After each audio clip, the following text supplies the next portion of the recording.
నేను నాయన్నే పవన్ కళ్యాణ్ సొంతంగా నిలబడితే ఖచ్చితంగా నిలబట్టి ఓట్లు వేసేవాళ్ళం. మా చంద్రలూరు అమ్మిశెట్టి సింగయ్యని సొంతంగా నిలబడి ఓట్లు వేయించేవాళ్ళం. వాడు పార్టీలో కలిసి బీజేపీ పొత్తు ఏం తెలంగాణలో ఏమైంది? 8 సీట్లు ఎందుకు? ఎదవా వాడికి ఎందుకు? చిరంజీవి నయం కాదన్నా. ఒక్క మాట అన్నా, ఇప్పుడు మీకోసమే కదా పాటు పడుతున్నాను, కాపుల కోసం పవన్ కళ్యాణ్ అంటున్నాడు. దేనికి? ఏ పాటు పడ్డాడు ఇంతవరకు చెప్పు? మరి పైకి తీసుకురావాలి, కాపులను కూడా రాజ్యాధికారం కావాలంటున్నాడు కదా. దేనికి దేనికి దేనికి తెస్తున్నాడు? వాడు నిలబడేకి, వాడు దెంగేకి పవన్ కళ్యాణ్ గారు. సరే అన్న, ఒక్క మాట. ఇప్పుడు మరి నువ్వు ఆ మాట అన్నావు కదా, జగన్ అయితే ఈసారి గెలవనేను ఓడించి తీరుతాను అంటున్నాడు. ఏంది? వాడి అబ్బా తరం కూడా కాదు, వాడి అబ్బా తరం కూడా కాదు. నేను నాయుడినే, వాడు నాయుడే. ఉన్నమాట చెబుతున్నా. మరి ఇప్పుడు జగన్ గంటే ఎక్కువ పథకాలు ఇస్తాను ఒకసారి చూడండి అంటున్నాడు చంద్రబాబు నాయుడు. నువ్వేమంటావు?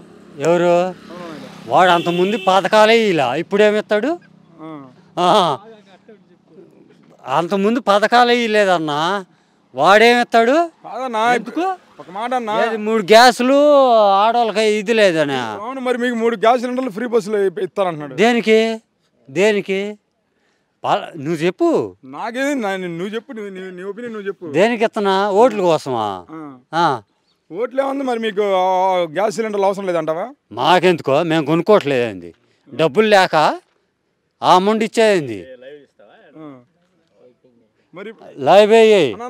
వాడు పవన్ కళ్యాణ్ కూడా తెలియాలి నా కొడుక్కి. అన్న సరే, ఒక్క మాట అన్న ఇప్పుడు ఒక్క మాట చెప్తున్నా చివరిగా. ఇప్పుడు జగన్మోహన్ రెడ్డి ఉన్నారు కదా, నేను కాపునే, వాడు కాపే.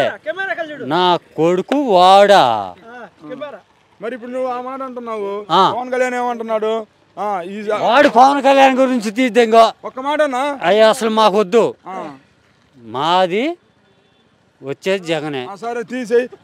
లోకేష్ అన్నాడు జగన్ సైకో అన్నాడు. వాడు పప్పుకోడు, వాడిని సోకా అన్నాడు. వీడు పప్పుకోడు.